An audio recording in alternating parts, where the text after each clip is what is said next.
Hey guys, welcome to Minnu's world. അപ്പോൾ നമ്മൾ ഷിപ്പിൻ്റെ ഫസ്റ്റ് ഫ്ലോറിലേക്ക് പോവുകയാണ്. ഇത് ഫസ്റ്റ് ഫ്ലോറാണ്. ഫസ്റ്റ് ഫ്ലോറിൽ ഡൈനിങ് ഏരിയ പ്ലസ് ബാറാണുള്ളത്. ഇത് ബാറാണ് നിങ്ങൾ കണ്ടത്. ഞങ്ങളുടെ പാക്കേജ് 4 PM to 9 PM ആണ് വരുന്നത്. അപ്പോൾ അതിൽ ഫുഡും ടീയും സ്നാക്സും കോഫി എല്ലാം ഇൻക്ലൂഡാണ്. ക്രൂസ് ഷിപ്പിൻ്റെ പാർട്ട് 1ഉം part 2 vlogs already YouTube shorts ആയിട്ട് അപ്ലോഡ് ചെയ്തിട്ടുണ്ട്. അപ്പോൾ അത് കാണാത്ത പോയി കാണാം. So it's tea time. ചായയും കാപ്പിയും കട്ട്ലറ്റും കുക്കീസും ഉണ്ട്. ഞാൻ ചായ എടുത്തത്, ചായയും സ്നാക്സും കഴിച്ചു. നല്ലതായിരുന്നു. ഇനി നമ്മൾ ഷിപ്പ് ഡെക്കിലേക്കാണ് പോകാൻ പോകുന്നത്. ഇതൊരു 1 day ട്രിപ്പാണ്. എനിക്കും ഫാമിലിക്കും ഒരുപാട് ഇഷ്ടപ്പെട്ടു. നമുക്ക് ഫാമിലിയായിട്ട് സ്പെൻഡ് ചെയ്യാൻ പറ്റുന്ന നല്ലൊരു യാത്രയാണ്.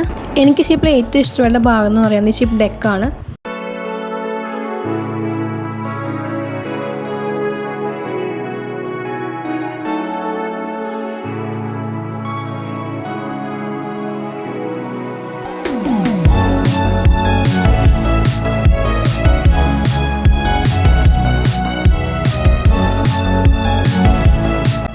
ഷിപ്പ് ഡെക്കിൽ ഗൈഡുണ്ട്. ആ ഗൈഡ് നമുക്ക് ഓരോ സ്ഥലവും പറഞ്ഞു തരും.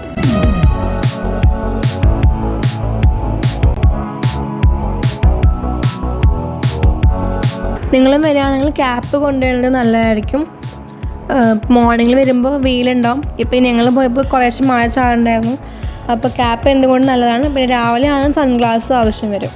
ഇത് വല്ലാർപാട ഐലൻഡിലത്തെ ലാർജ് കണ്ടെയ്നർ ക്രെയിൻസ് ആണ്. ഇതാണ് ഷിപ്പ് ക്രോസ് ചെയ്യുന്നൊരു വീഡിയോ ആണ്. കണ്ടപ്പോൾ ഇഷ്ടപ്പെട്ട് എടുത്തു. ഷിപ്പിൻ്റെ പേര് എനിക്കറിയില്ല. അപ്പോൾ നിങ്ങൾക്ക് ആർക്കെങ്കിലും ഇതുപോലെ നെഫർട്ടിറ്റി ക്രൂസ് ഷിപ്പിൽ പോകണമെന്ന് ആഗ്രഹമുണ്ട്, മൈ ക്രൂയിസ് എന്ന വെബ്സൈറ്റ് സന്ദർശിക്കുക.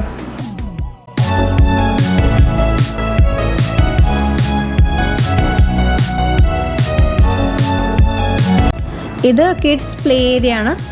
കുട്ടികൾക്ക് ബോറടിക്കില്ല. വീഡിയോ ഗെയിംസ് വരെ ഉണ്ട് ഷിപ്പിനകത്ത്. ഇതും എയർ കണ്ടീഷൻഡ് ആണ്. 7 PM ആകുമ്പോൾ ഡിന്നർ സ്റ്റാർട്ട് ചെയ്യും. ഡിന്നറിന് നല്ല അടിപൊളി ഡിന്നറായിരുന്നു. ബുഫയാണ്.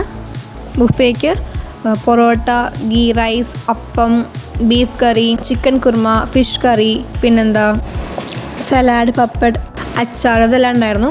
വെജ് ആണെങ്കിൽ വെജ് കുർമയും ഗോബി മഞ്ചൂരിയൻ ഉണ്ടായിരുന്നു. ഡെസേർട്ടായിട്ട് വാനില ഐസ്ക്രീം, അതുപോലെ തന്നെ ടെൻഡർ കോക്കനട്ട് പുഡിംഗ് ഉണ്ടായിരുന്നു. വെജ് ഞാൻ കഴിച്ചില്ല. നോൺ വെജിൽ അടിപൊളിയായിരുന്നു. ഡെസേർട്ടും സൂപ്പറായിരുന്നു. എനിക്ക് ഫുഡ് ഭയങ്കര ഇഷ്ടപ്പെട്ടു. എല്ലാം നല്ല ഫുഡായിരുന്നു കേട്ടോ. ഫുഡ് കഴിഞ്ഞിട്ട് DJ ഉണ്ടായിരുന്നു. അപ്പോൾ DJയിലും പങ്കെടുത്ത് വീട്ടിൽ പോയി. അപ്പോൾ അത്രയേ ഉള്ളൂ. Thank you. എല്ലാവരും ഒന്ന് സബ്സ്ക്രൈബ് ചെയ്ത് സപ്പോർട്ട് ചെയ്യണേ.